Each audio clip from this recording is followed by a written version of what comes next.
Alors, on sait que, comment dirais-je, euh, Israël va se retrouver complètement isolé de plus en plus.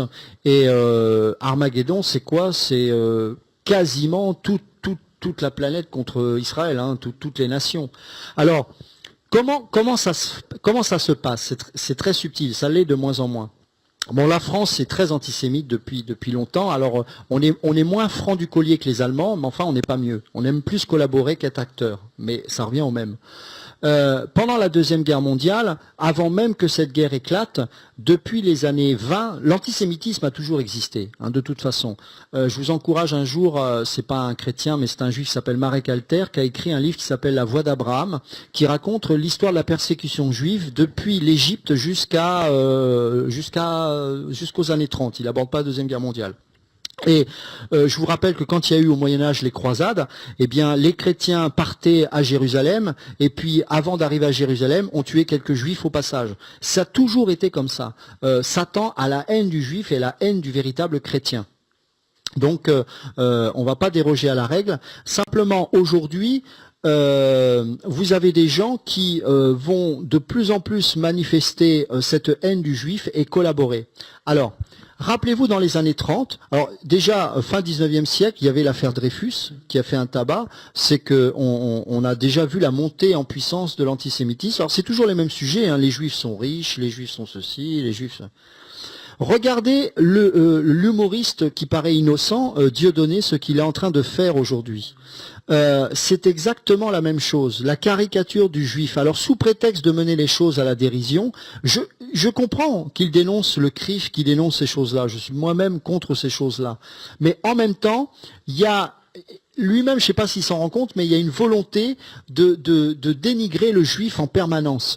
Et vous avez sur YouTube de plus en plus de vidéos qui disent « Ah ben voilà, encore un sale juif qui est dans les médias, encore voilà ». Parce que comme il y a des sionistes et que le sionisme n'est pas de Dieu, on l'a expliqué précédemment, on fait un amalgame de tout. Et Satan, il est fort pour mettre la confusion. Parce que c'est ça, on est dans la confusion. C'est-à-dire que si tu es juif, tu es sioniste. Donc, tu es pro-israélien et donc tu es une gangrène pour la société, c'est toi qui es riche, alors DSK, voilà, on cite tous ces gens-là, et finalement, eh bien, on fait de l'antisémitisme une occasion pour justement avoir la haine du juif. Et comme en France, on a une forte communauté musulmane, ça n'arrange pas les choses. Et ce qui fait que vous avez de plus en plus de synagogues qui sont taguées, des rabbins qui sont frappés, etc., etc. Et ça nous rappelle l'histoire de la Deuxième Guerre et même bien avant. Donc l'histoire se répète. Et aujourd'hui, mes amis, regardez bien, l'antisémitisme monte. Alors on peut utiliser des arguments qui sont légitimes. Hein. Dieudonné dit oui, mais on ne parle pas de l'esclavage noir. Ça c'est vrai, je suis d'accord avec lui. Mais pourquoi faire ce report sur les juifs? En quoi ça a un rapport? Bon, bah vous voyez, c'est ça. Qui tient les banques? C'est les Rockefeller, c'est les machins. Oui, c'est vrai. Mais c'est pas parce qu'il est juif que les juifs sont comme ça. Donc voilà où on en est. Et donc du coup, cette haine du juif est en train de se propager partout. Regardez comment on traite Israël lorsque les Palestiniens balancent des roquettes sur Tel Aviv. Eh ben, quand il y a une réplique d'Israël, eh ben, on dit les méchants israéliens. Ce qu'on oublie, c'est que les Palestiniens prennent comme bouclier humain leurs propres enfants. Donc je ne prends pas position encore d'Israël, mais j'essaie d'être le plus objectif. Je ne suis pas d'accord non plus avec la politique d'Israël. Je suis d'accord sur rien. De toute façon, comme ça, on ne peut pas me dire que je suis dans un camp ou dans un autre. Mais je fais attention parce que je sais que c'est un sujet brûlant.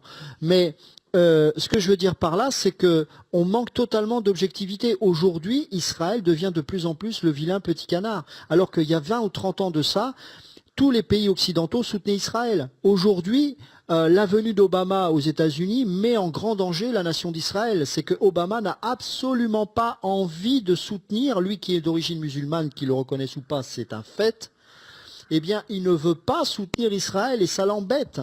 Et donc, Israël va se retrouver de plus en plus isolé. Et j'ai bien peur que si un jour ils attaquent, et ça va pas tarder, l'Iran pour détruire les sites nucléaires, eh bien, c'est pas dit que les Américains vont être derrière. Donc, c'est compliqué.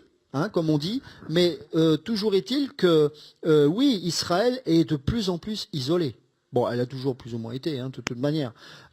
Tout comme dans la parole de Dieu, on voit qu'Israël a toujours été isolé, mais le Seigneur veille, merci, merci Seigneur, et voilà, on n'a pas.